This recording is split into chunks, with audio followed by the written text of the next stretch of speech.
कहानी सुनने से पहले चैनल को लाइक सब्सक्राइब जरूर कर लें, जिससे सभी कहानियाँ आगे भी आप सुन सकें। सफलता एकादशी व्रत कथा। महाराज युधिष्ठिर ने पूछा, हे जनार्दन, रोज कृष्ण एकादशी का क्या नाम है? उस दिन कौन से देवता का पूजन किया जाता है और उसकी क्या विधि है? कृपया मुझे बताइए।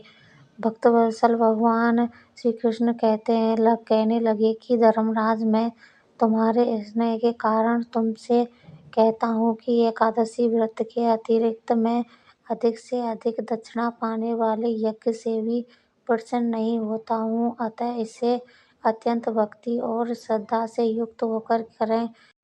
हे राजन, द्वादशी युक्त पौष कृष्ण एकादशी का महात्म्य तुम एकाग्रचित्त होकर सुनो। इस एकादशी का नाम सफलता एकादशी है। इस एकादशी के देवता श्री नारायण हैं। विधि पूर्वक इस व्रत को करना चाहिए। जिस प्रकार नागों में शेषनाग, पक्षियों में गरुड़, सब ग्रहों में चंद्रमा, यज्ञों में अश्वमेध और देवताओं में भगवान विष्णु श्रेष्ठ हैं, उसी तरह सब व्रतों में एकादशी का व्रत श्रेष्ठ है। जो मनुष्य सदैव एकादशी का व्रत करते हैं वे मुझे परम प्रिय हैं। अब इस व्रत की विधि कहता हूँ। मेरी पूजा के लिए ऋतु के अनुकूल फल, नारियल, नींबू, नैवेद्य आदि 16 वस्तुओं का संग्रह करें। इस सामग्री से मेरी पूजा करने के बाद रात्रि जागरण करें। इस एकादशी के व्रत के समान यज्ञ, तीर्थ, दान, तप तथा और कोई दूसरा व्रत नहीं है। 5000 वर्ष तप करने से जो फल मिलता है उससे भी अधिक सफलता एकादशी का व्रत करने से मिलता है। हे राजन, अब आप इस एकादशी की कथा सुनिए। जम्बावती नगरी में महिष्मान नाम का एक राजा राज्य करता था। उसके 4 पुत्र थे। उन सब में लुम्पक नाम वाला बड़ा राजपुत्र महापापी था। वह पापी सदा पर स्त्री और वेश्यागमन तथा दूसरे बुरे कामों में अपने पिता का धन नष्ट किया करता था। सदैव ही देवता, ब्राह्मण, वैष्णवों की निंदा किया करता था। जब राजा को अपने बड़े पुत्र के ऐसे कुकर्मों का पता चला तो उन्होंने उसे अपने राज्य से निकाल दिया। तब वह विचारने लगा कि कहाँ जाऊँ, क्या करूँ। अंत में उसने चोरी करने का निश्चय किया। दिन में वह वन में रहता और रात्रि को अपने पिता की नगरी में चोरी करता तथा प्रजा को तंग करने और उन्हें मारने का कुकर्म करता।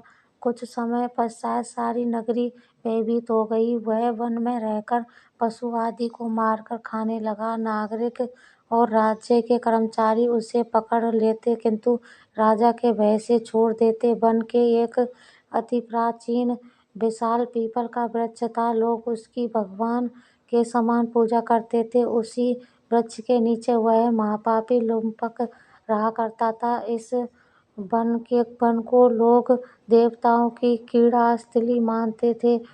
कुछ समय पश्चात पौष कृष्ण पक्ष की दशमी के दिन वह वस्त्रहीन होने के कारण शीत के चलते सारी रात्रि सो नहीं सका। उसके हाथ पैर अकड़ गए। सूर्योदय होते होते वह मूर्छित हो गया। दूसरे दिन एकादशी की मध्याह्न के समय सूर्य की गर्मी पाकर उसकी मूर्छा दूर हो गई।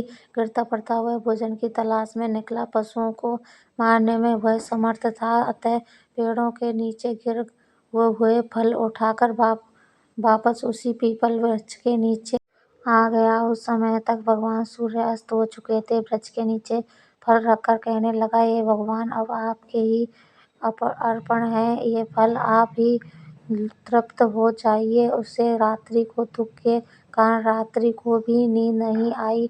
उसके इस उपवास और जागरण से भगवान अत्यंत प्रसन्न हो गए और उसके सारे पाप नष्ट हो गए। दूसरे दिन प्रातः एक अति सुंदर घोड़ा अनेक सुंदर वस्तुओं से सजा हुआ उसके सामने आकर खड़ा हो गया। उसी समय आकाशवाणी हुई कि हे राजन पुत्र, श्री नारायण की कृष्ण कृपा से तेरे पाप नष्ट हो गए हैं। अब तू अपने पिता के पास जाकर राज्य प्राप्त कर। ऐसी वाणी सुनकर वह अत्यंत प्रसन्न हुआ और दिव्य वस्त्र धारण करके भगवान आपकी जय हो कहकर अपने पिता के पास गया। उसके पिता ने प्रसन्न होकर उसे समस्त राज्य का भार सौंप दिया और वन का रास्ता लिया। अब लुम्पक शास्त्रानुसार राज्य करने लगा। उसके स्त्री पुत्र आदि सारा कुटुंब भगवान नारायण का परम भक्त हो गया। वृद्ध होने पर वह भी अपने पुत्र को राज्य का भार सौंपकर वन में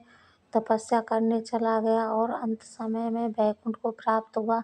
अतः जो मनुष्य इस परम पवित्र सफलता एकादशी का व्रत करता है उसे अंत में मुक्ति मिलती है।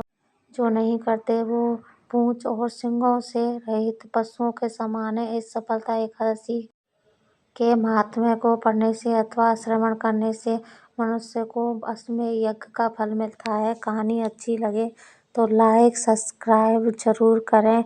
सभी कहानियाँ आप सबसे पहले सुन पाएंगे और पूरी कहानी सुनने के लिए धन्यवाद।